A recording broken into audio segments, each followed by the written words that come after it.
Hello everyone. आज मैं आप सबके साथ एक कहानी शेयर करने जा रही हूँ और ये कहानी मैंने बहुत साल पहले सुनी थी। जब मैं अपने स्कूल टाइम में थी, मुझे बड़ा शौक़ था कहानियाँ सुनाने का, सुनने का।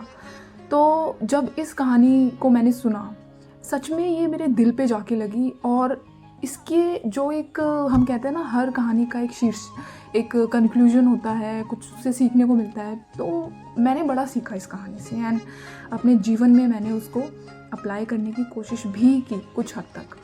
तो मैं चाहती हूँ आप भी उस कहानी को सुने और समझें कि कई बार क्या होता है ना कि हम यूं ही किसी की भी बातों में आ जाते हैं बिना अपने आप का आंकलन किए। ठीक है, खुद का एनालिसिस करना बहुत ज़रूरी है।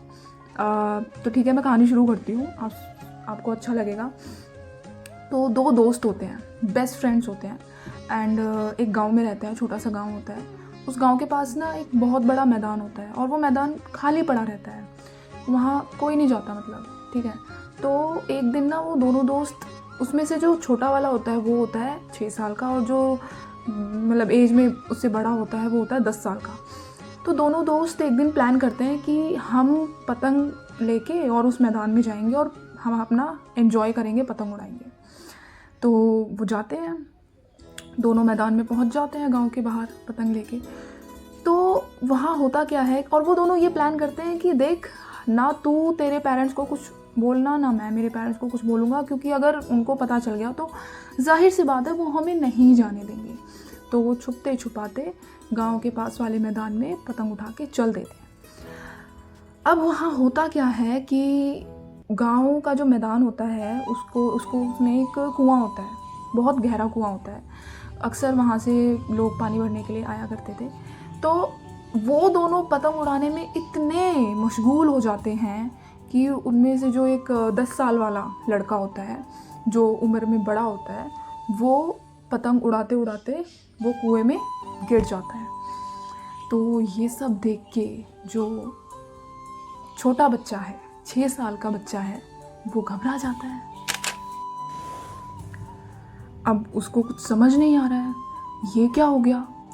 तो वो जो बच्चा, 10 साल का बच्चा जो कुएं में गिर चुका है, अब वो झटपटा रहा है कि मुझे बाहर निकालो ऐसे करके। और जो 6 साल का बच्चा है जो ये सब देख रहा है, वो बहुत मायूस है, घबराया हुआ है, उसको कुछ समझ नहीं आ रहा है। तो वो क्या करता है, वो जो कुएं से पानी निकालने वाली जो रस्सी होती है ना, जो बाल्टी से पानी खींचते हैं, उसको कुछ समझ नहीं आता ना। तो वो उस रस्सी को उठा के वो उस बाल्टी को कुएं में डाल देता है और बोलता है, देख तू ये बाल्टी को पकड़ के रख, मैं तुझे ऊपर खींचूंगा। तो कहते हैं ना, डूबते को तिनके का सहारा ही काफ़ी है। तो वो जो 10 साल का बच्चा होता है, वो फटाक से उस बाल्टी को झपट लेता है, पकड़ लेता है कि ये मुझे बचा लेगा। और वो 6 साल का बच्चा अपनी पूरी जान लगा देता है और उस बाल्टी को ऊपर खींचता रहता है और तब तक नहीं रुकता जब तक वो अपने दोस्त को कुएं से बाहर ना निकाले। अब दोस्त कुएं से बाहर आ चुका है, दोनों बड़े ही इमोशनल एक दूसरे को गले लग के रो रहे हैं। और फिर वो बोलता है कि देख, तू ये बात ना घर पे जाके मत बताना, नहीं तो तेरे को भी डांट पड़ेगी, मुझे भी डांट पड़ेगी अगर किसी को ये बात पता चल गई कि ऐसे ऐसे हुआ है, मैं कुएं में गिर गया हूँ। तो वो एक दूसरे को ना प्रॉमिस करते हैं कि ठीक है, हम में से कोई भी किसी को ये बात नहीं बताएगा। और वो अपनी पतंगे उठा के वापस अपने गाँव चल पड़ते हैं।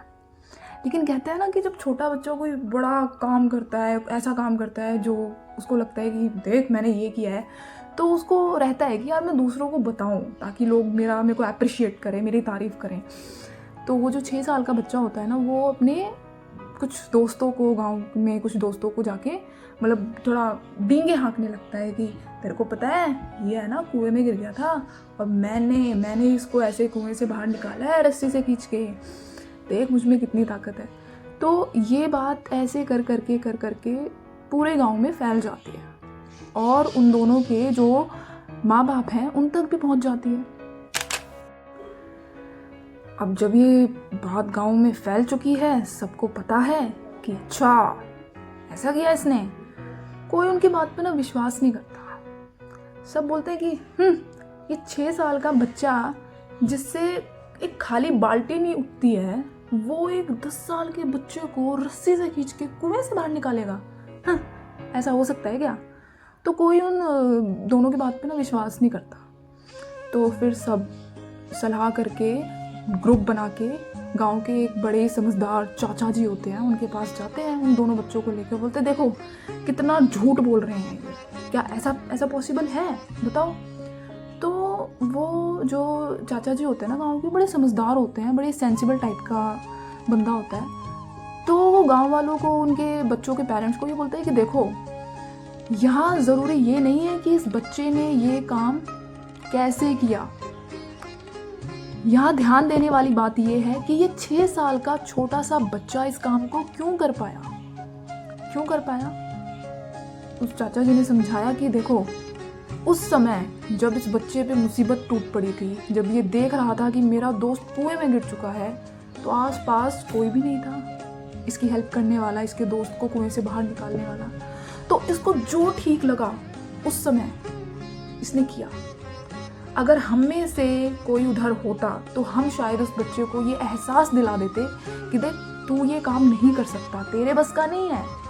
लेकिन क्योंकि उस वक्त कोई भी नहीं था इस बच्चे को ये कहने वाला कि ये तेरे बस का नहीं है, तो इस बच्चे ने उस काम को कर दिखाया। और शायद अगर हम इसे पहले ही ये इसके दिमाग में डाल देते कि तुझसे ये नहीं होगा, तू ये नहीं कर पाएगा, तू तो 6 साल का छोटा सा बच्चा है, तेरे अंदर थोड़ी इतनी ताकत है, तेरे अंदर थोड़ी इतना दिमाग है, तो ये बच्चा कभी कोशिश भी नहीं करता। तो ये जो कहानी है इसने मेरे लाइफ में बहुत चेंजेस लेके आए हैं, बहुत पॉजिटिव चेंजेस।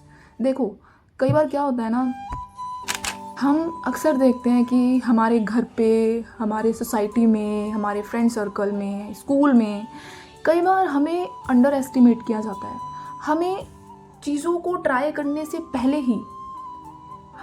ही दिमाग में ये डाल दिया जाता है कि ये काम बहुत मुश्किल है और ये तुम्हारे बस का नहीं है, तुम इस काम के लिए नहीं बने हो। Specially on the basis of gender, कि तुम लड़की हो तो तुम ये नहीं कर सकती हो जो लड़के कर रहे हैं, और तुम लड़का हो तो तुम ये नहीं कर सकते हो जो लड़कियां कर रही हैं। तो पहले से ही बच्चे की कंडीशनिंग इस तरह से कर देना कि वो कुछ करने की कोशिश ही ना करे, तो ये बहुत गलत चीज़ है। तो जब मैंने इस चीज़ को बहुत ध्यान से बैठ के सोचा समझा, तब मुझे समझ आया कि हमेशा हमें खुद को भी और हमारे आने वाली जनरेशन को भी, आसपास हमारे जो छोटे भाई बहन हैं, हमारे दोस्त हैं, सबको, किसी को भी हमें पहले से ही ये दिमाग में नहीं डालना चाहिए कि तुझसे ये नहीं होगा। Let them try first. वो खुद करे और खुद समझे, खुद जाने कि मैं इस चीज़ के लिए, इस काम के लिए बना हूँ या बनी हूँ या नहीं। So thank you so much and I hope you are like it.